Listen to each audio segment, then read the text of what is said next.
Well, just finished work. It's about 4 o'clock in the afternoon, and I thought I'd just come out for another little jolly. I haven't been down here for a long time.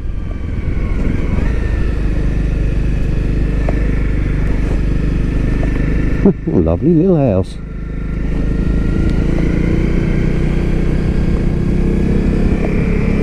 Just on the hunt really for places to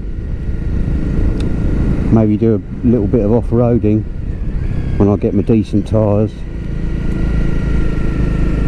Of course, it's a bit of a wild corner. I wouldn't want to meet anybody around here like that.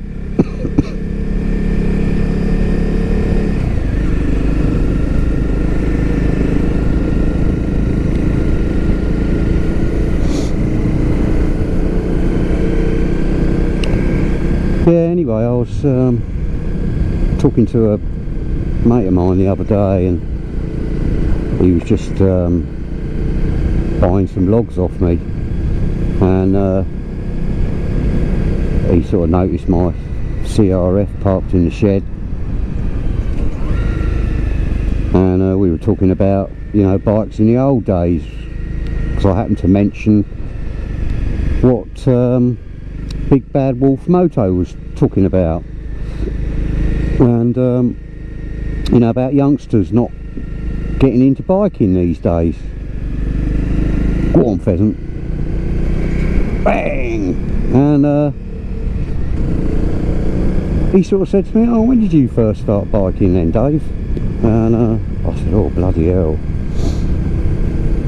it must have been when I was about 13, 14. I was on the farm. And the first bike I ever had of my own was a Bantam, a BSA Bantam, and I wonder if I could go down there. Probably not. It was a BSA Bantam. I bought it off a mate of mine in the village, and he did say to me when I left, he said, "Oh, the brakes aren't very good." And I said, "Yeah, that'll be alright, that'll be alright." Anyway, in those days, in the 70s, everyone was sort of into army surplus clothes and all that. I don't know why, but I had these massive pair of hobnail boots that were way too big for me, but I thought I looked super cool and super hard in these hobnail boots. And they literally had like nails in the bottom of them, like football studs, but quite a lot of them, metal. Anyway, I bought this bike. Off him. I don't know how much I paid for it, not a lot. And instead of like pushing it back to the farm, it was in the middle of the night, and I thought, oh, there won't be any coppers around at this time of night, and it's only a couple of miles down the road. Anyway, I proceeded to jump on the saddle. It wasn't a seat, it was like one of those, you know, big old sort of saddles that you sit on, like the old British bikes had, and Broxmead Lane. Let's see what this has to offer. It's not a good start, is it?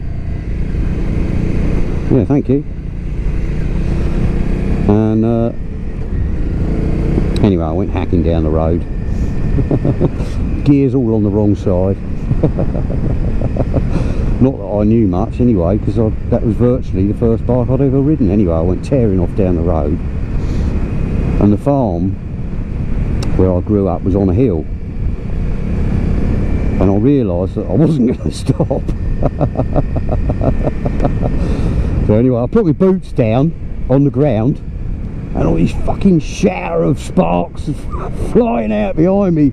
It was like a sparkler going off. And I just thought, oh well, I've got to get in the farm yard because I don't want to go any further. So I ground my foot in a bit further and just turned in, ended up in the hedge, in the garden hedge. Anyway, needless to say, my old man threw a bit of a wobbly. And in those days, my brother, my older brother, he decided he was going to get a motorbike as well, him and his mate. So he bought a Triumph Tiger Cub, a 200, and my mate had, his mate Mick, he had a AJS 350.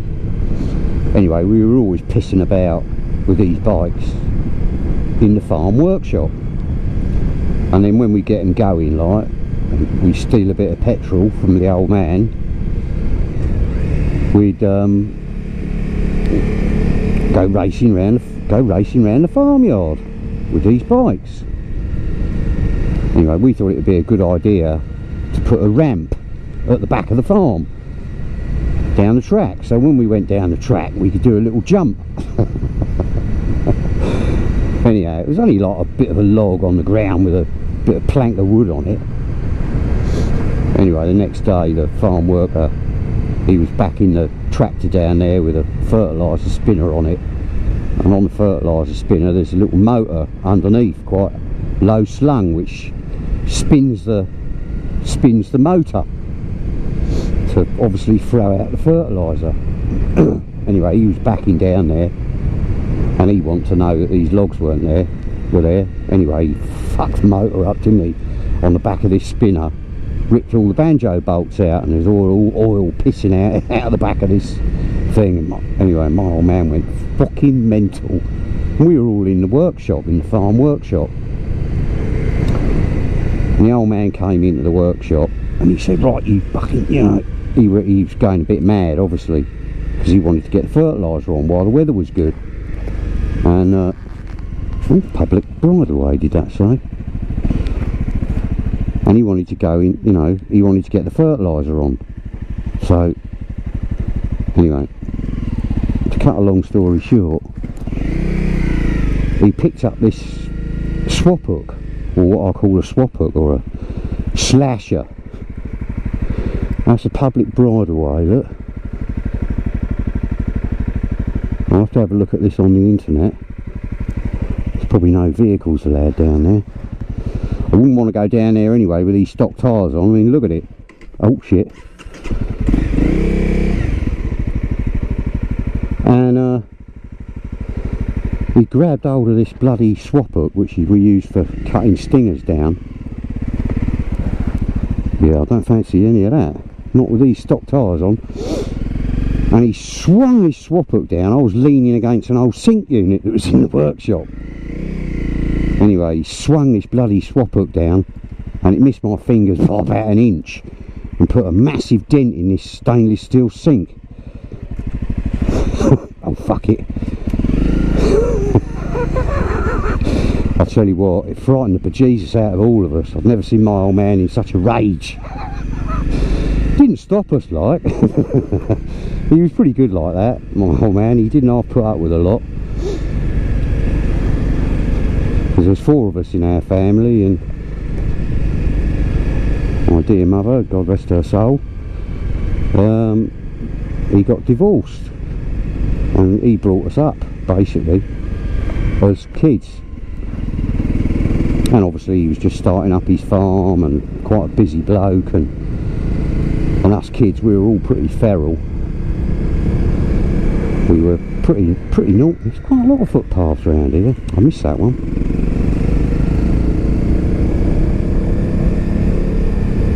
I mean, the stuff we used to get up to, we were pretty naughty kids. And I'll take my hat off to my dad for that.